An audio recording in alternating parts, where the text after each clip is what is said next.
Bonjour à tous, dans cette vidéo je vais vous présenter ce qu'on attend de vous pour la réalisation de la présentation du présentateur du jeu de Reversi.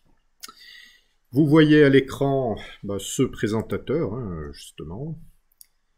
Il est fait en 2 fois.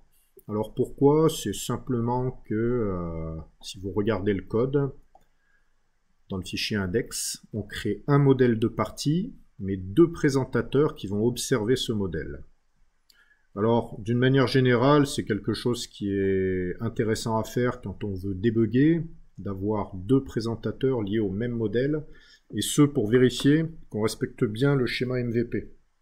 C'est-à-dire qu'on respecte bien le fait que le présentateur va interpréter les événements de la vue et va déclencher des commandes sur le modèle, et que, à côté de ça, il observe le modèle, et qu'à chaque changement du modèle, il va répercuter ça sur la vue. Si vous avez bien respecté ça, vous avez normalement 2 vues qui sont bien synchronisées. Et c'est ce qu'on va chercher à obtenir. Donc. Alors, je vous montre un petit peu ce qu'il va falloir réaliser. Donc, graphiquement, ça va ressembler à ça, vous avez déjà vu. Ça, qu'est-ce que c'est? Ce sont des tableaux qui contiennent des balises donc TD. Ces balises TD, elles peuvent avoir des classes. Quand elles ont la classe CanPlayHere, alors il y a une règle CSS qui va dire que la couleur de fond est jaune. Quand elles ont la classe... Oups, je vais essayer de viser ici, voilà. Quand la balise TR a la classe Player2, il y a une règle CSS qui va dire que la balise div, qui est à l'intérieur de cette balise TD, doit s'afficher comme un disque blanc. Et puis quand elle a la classe Player1, alors elle doit s'afficher comme un disque noir. Bon, rien de bien terrible.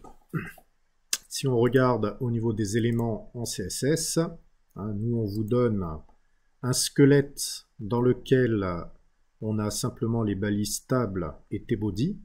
Cette balise tbody, il faut la peupler avec des balises tr pour ligne, et chaque balise, donc 8 balises tr pour 8 lignes, et chaque ligne contient 8 balises td, y compris donc voilà, des balises td ici, hop, avec des classes. Donc, une des étapes, ça va être de créer ce tableau, de référencer toutes les balises TD qui sont à l'intérieur dans un tableau de 8 par 8, de sorte à pouvoir retrouver les choses facilement. C'est-à-dire qu'une fois qu'on vous informera,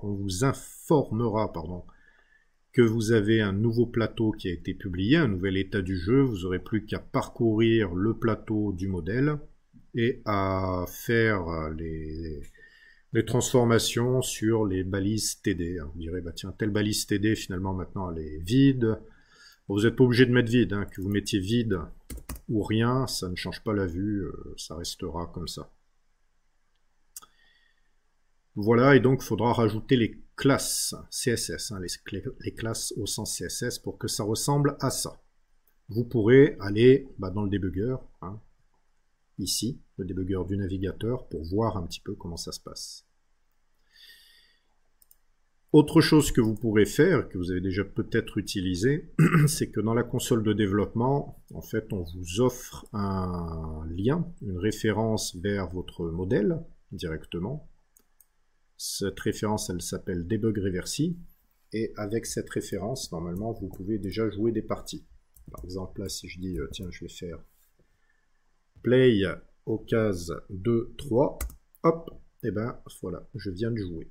Et puis maintenant on dit que le nouveau plateau il doit ressembler à ça.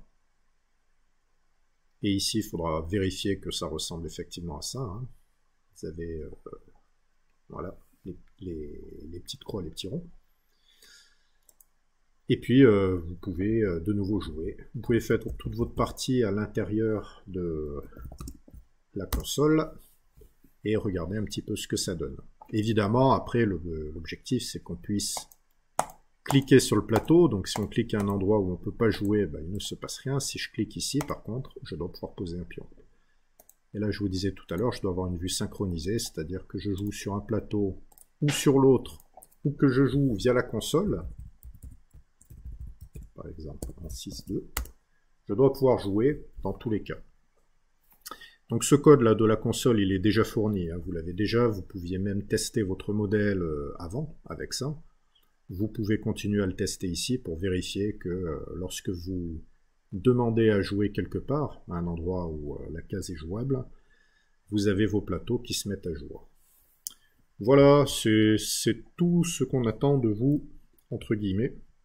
Ne passez pas du temps à essayer de refaire les règles CSS, etc. L'idée, c'est de bien vérifier que vous implémentez bien le modèle MVP avec le présentateur qui va observer la vue et le présentateur qui va observer le modèle. Et qu'on ne sorte pas de là. Eh bien, bon courage!